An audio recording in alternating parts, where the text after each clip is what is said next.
Welcome to TOL Season 7, Week 13. And folks, we have a good one for you. Nope, I take that back. We have a great one for you. This is going to sound like a made-up story, but I promise you it's true. I was talking to Bobby the other day. We were texting, and I said something about how the two most interesting teams right now in this league are the D-Men Tap Gamers and the Logs. And they just so happen to be playing this week, so he sent me the game for commentary. So obviously I'm thrilled. There's just a whole bunch to talk about with both of these teams. They come in ranked 3rd and 9th, respectively. But if you had to talk about hottest teams, I think you would easily put these two as number 1 and number 2. The Logs started off really slow and are just crushing people now. Last week they beat the Eternia All-Stars 28-5. And, that's arguably the best team in this league. And they roll. The Logs rolled, my friends. And the D-Men Tap Gamers also, right in the thick of things here. They are only now 1 game behind Tim Enriquez and the Axis for trying to win arguably the toughest division in TOL history. Now, I'm a little bit worried about this team because last week they played the Drunkards, owned by Joe Rage Quit Shitbag Mitchell, and they only won by 1 point. So if you can't blow out a completely shitty team like the Drunkards, then maybe you have to double check yourself here. But anyway, point is, these two teams are on fire. Would not want to mess with either one of them right now. And they are both are in divisions against, the top 2 teams. The teams that have been clearly at the top of the standings all season. The Axes and the Eternia All-Stars.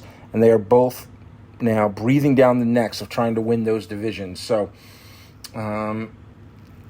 I've called a bunch of the Gamers games this season, and I have no problem with that because they are just a fun team to watch. They have the number 1 ranked defense. Notice that they are number 2 in points per game allowed because some mediocre team actually is the best. But all right, so here's the coin toss. The Gamers win it. They will return, and a whole bunch of individual players. I will try to talk about where some of this stuff is going here. The Gambler set back to return, not fast. So we've got Little Dons and Tomcat. So Green Magic does not come back this week. But Dons is usually pretty good at that, RB2 spot there. They can rely on him. And, if you haven't been paying attention, with all this drama in the LJCs, catching balls across the middle, you homie. But if you haven't been paying attention, the Tomcat is slow. The legend himself, DPS himself, the wide receiver 1 on this team, is arguably the favorite to win the MVP. Tomcat just gets crushed. They have to throw the ball here. They have a great passing game. Let's see. Oh, man. Oh, is he short? This is going to be close. He's just a tad short. They're going to punt. Man, defensive stops. Well, these are 2 pretty good defensive teams. Obviously, they're number 1, so they can rely on their defense. They don't mind punting so much. But DPS just come in with 48 receptions, 2,065 yards, and 27 touchdowns. And like I said, got to be on that short list for MVP. He's just, it's basically the defense and then DPS is the offense, and it's a great formula. It's been working. But Whack picks up 8. I don't know if it's Walk or Whack. I'm going to call him Whack. But Jeremy, please feel free to hit me up in the comments. By the way, I don't know if you know this, Jeremy, but my son is named Jeremy. I named him after you. So, take that as a big compliment here. But Whack has got some time. Going deep to McGee.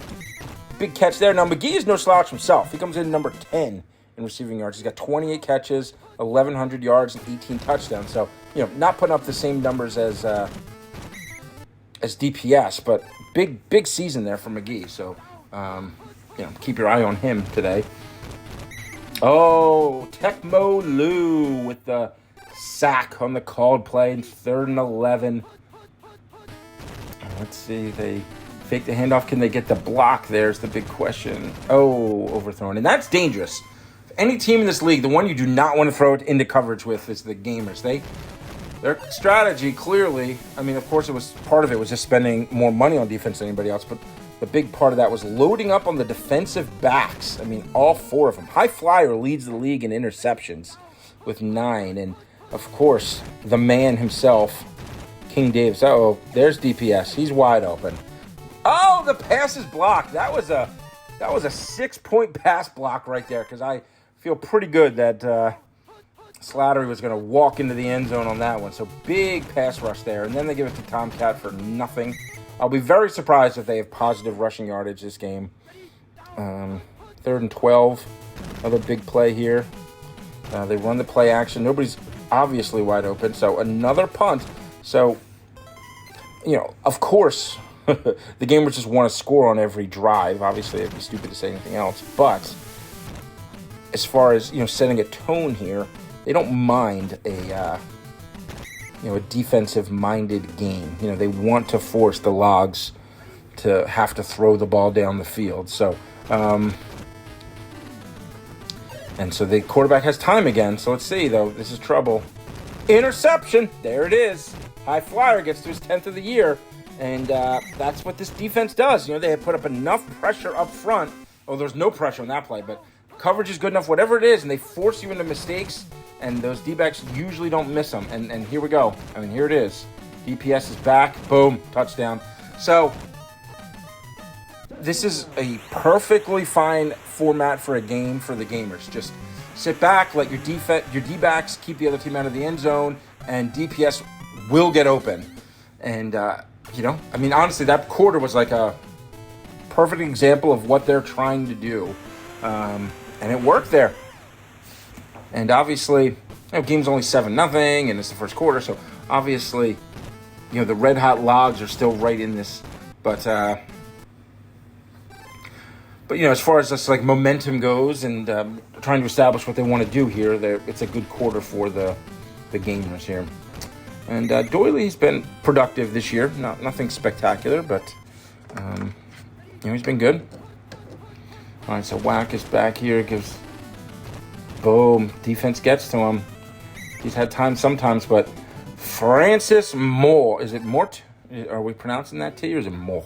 Like some kind of goofy French thing. Le Moore. Anyway, there goes Whack. Doesn't do much here. 4th and 11. They're forced to punt. So at some point, the Logs offense has got to kick into gear here, and we know they can. Whack comes in as the 4th-ranked passer as far as, rating. Oh, the gambler wasn't even... I just think that should be a fumble. If your punt returner can't even get to the ball, it should be a free ball.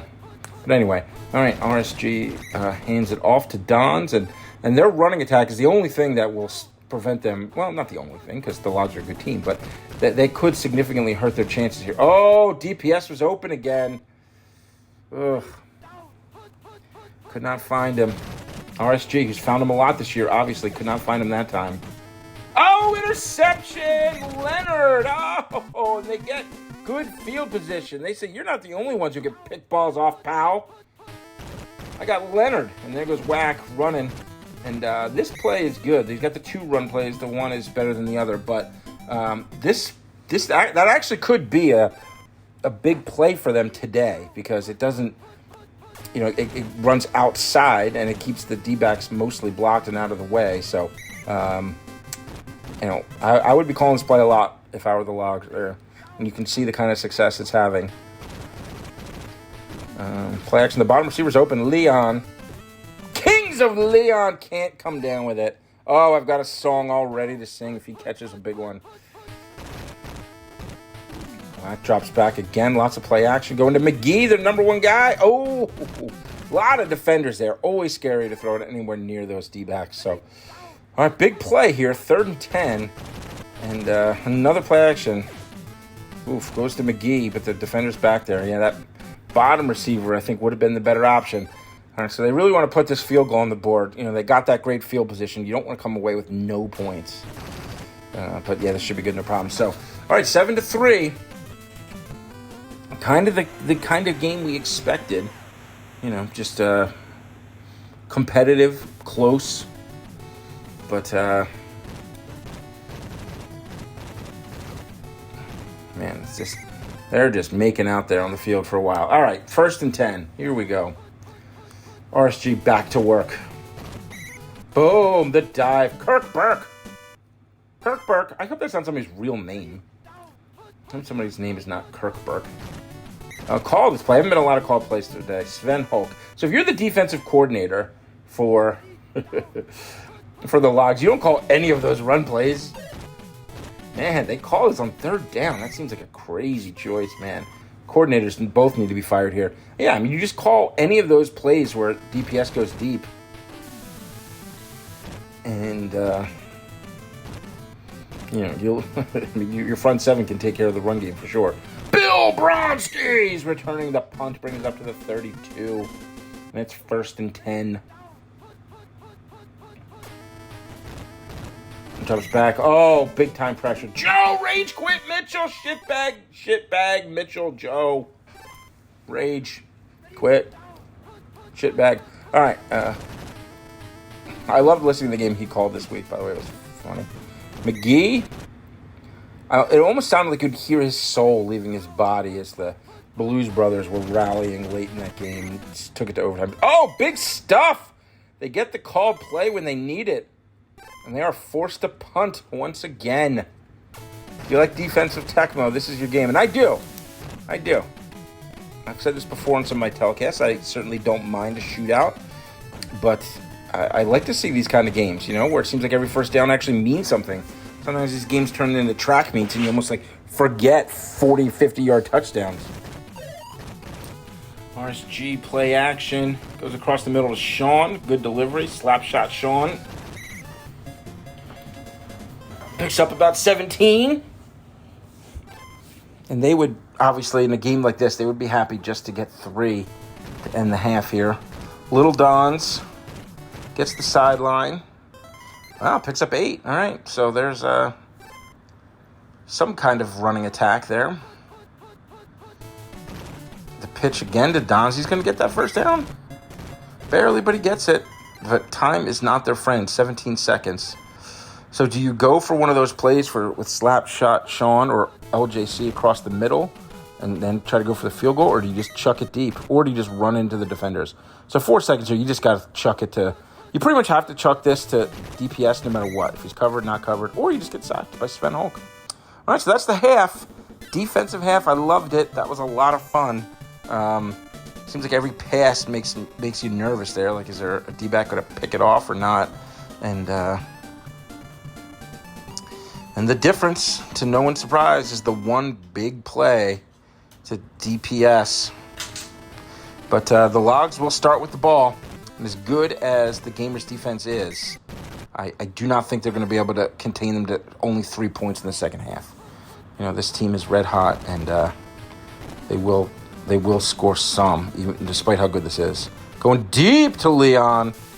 He caught it. You know that I could use somebody, someone like me. Eliode, the Kings of Eliode, with the long touchdown. All these things that were precious to me, and I leave my mind and I dream of revelry. That touchdown's on fire. Wow, I sang so much I blew out my throat. All right. And now they're in a position to pass. We get a safety. Ooh. Tomcat barely gets that one out of the end zone. The Logs have got to be feeling good about themselves now. Oh, again. Oh, but... Oh! Folks, if the Gamers win this game, remember this play. That might be the play that wins them the game. That broken tackle there by Dons. They had so much momentum. They were going to get the ball in great field position. Oh, and now RSG capitalizes on it. Touchdown, Gamers. That run by Little Dons could go down as one of the most important plays of the entire season for both of these teams, let alone plays of the game. It'll be interesting to see where this game goes, but Uncle Mo had made permanent residence, it felt like, in Logville. And just that one big broken tackle run up the middle, it changed everything. And led to that score. So, all right, 14-10. So the Logs came out firing in the second half. Let's see if they can keep the offensive production up. Oh, jumping knockdown by probably the left outside linebacker, but I don't know for sure. Here comes Whack again. Gets the sideline, but only picks up 3. 3rd and 7. The give to Doyley, and he is stuffed. 4th and 6, and they are forced to punt. All right, so the Gamers were able to rebound quickly from that big score by El Leon, and then put up a 3 and out there, and now have to feel pretty good about where they stand. Obviously, not as far as the final result, there's a long way to go, but they can feel good about where things stand at the moment, at least. And RSG is fast. And obviously, they've got to be worried about an injury. I know the Gamers didn't pay their backups a ton. I don't know what the status is with their quarterback. Throws that one out of bounds. 2nd and 10.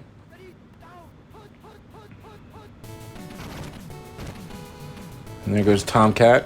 Oh, that top corner has been usually making that dive. I wonder if he went up a condition there. 3rd and 5. Big play for the Logs here. They need to get a stop somewhere in here. Going deep to DPS. And he catches it! D-back falls. Oh, a double missed dive. And that's why he's an MVP candidate, folks. Woo, 3rd and 5. Drive was looking maybe a little stale. There was coverage back there, and he just jumps up and gets it. And now it's 21-10. And now you have to start wondering about the Logs' chances of getting back in this game. Any other defense in the league, and you'd think, okay, 2 touchdowns in the 4th quarter is no big deal, but it's hard for anybody to put up points. Yeesh, and that's not the kind of field position you want to make something like that happen. I mean, now they're staring at a potential safety here. Not the play I would have called with that fear, but it works. Good run there by Whack. 1st and 10. He's got time. I don't know if he's got anybody open. Oh, McCarter. I don't even know who that is, but he catches one. And that's the quarter, so clearly they want to get on the board on this drive because they're running out of opportunities, especially against this competitive defense. And Tecmo Lou says, fuck you. He doesn't talk like crazy trash. He doesn't get creative. He just says, sure, fuck you. So Whack, not even back to the original line of scrimmage, 3rd and 12. For me, this is already 4-down territory. You got to play to win the game, and you just don't have that many offensive opportunities left. Oh, he had a receiver, but Joe Rage Quit Shitbag Mitchell delivers. 4th and 20. I may have thought about punting. But regardless, they're going to go for it here. McGee is open. Catches it. Keeps hope alive. What a clutch throw and a clutch catch by McGee. Play action. They love that play action. Going again to McGee. Intercepted.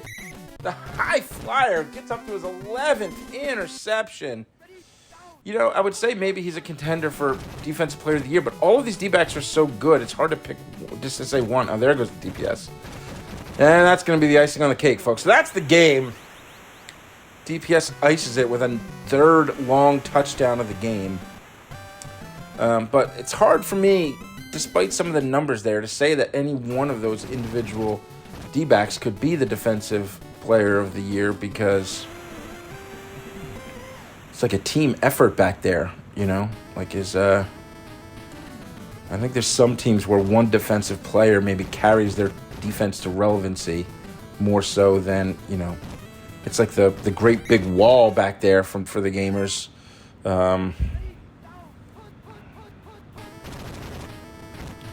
But, we will see. Time will tell. You could certainly make a compelling argument. That leads up to 11 interceptions. Boom, sack, Lemon. And yeah, I mean, this game was like real competitive, real defensive, and then the DPS was just too much. 4th and 13. This is too. Sometimes you feel bad with like the scoring differentials and stuff because this game was competitive, but because they're forced to go for these 4th downs, the other team can tack on a couple late TDs that maybe they wouldn't normally get and can sort of fuck that scoring up a little bit. Oh, picks up the fumble. Ching Chong Wang. I don't know who that is, but gives them good field position. So maybe they will be able to turn their scoring differential around with that fumble. I mean, it's not going to be enough to get the game back. But hey, they're going to be in a tough playoff battle. I mean, as much as I've been talking them up and how hot they are, they had such a hole to come by that, I would predict them. Oh, Tecmo Lou, Saxman says, fuck you. I would predict them to make the playoffs, but, that it's so packed in there and they were so far behind. Ooh, McGee could not leap up and get that one. 4th and 18, and they will go for it. And got time, but nobody open. Again, McCarter, but it's not going to be enough to even get that first down. So just cover DPS. Don't let him just waltz down there and get another easy touchdown. Tomcat. What is Tomcat's ball carry stat? I mean, he's so slow. I can't imagine he's got a sweet ball control number. RSG drops back, throws it to Slapshot Sean. Anyway, haven't watched that movie in a long time. I love Paul Newman. He's the man. DPS is wide open. Oh, but he air mouths it out of bounds. 7 seconds left. Probably the last play of the game. So, this slows the momentum of the Logs a little bit here, but they still should be feeling good about themselves and where their team stands now. As far as the D-Men Tap gamers go, if they don't take a big injury, which is a big if, by the way. I mean, it's not like that's like a given here. But without any kind of big injury, they are going to be formidable. I guess they already have suffered the injury to Green Magic, and they still beat one of the hottest teams. But if DPS or RSG goes down before the playoffs, that would be really the only thing that's kind of in their way of being an absolute top contender. So they're breathing down Tim's neck. So everything's getting real interesting here. All right, so thanks for listening, everybody. It was a fun game. Got a little out of hand by the end, but it was still, I would say, a very competitive game overall. So good luck to everybody in Week 13.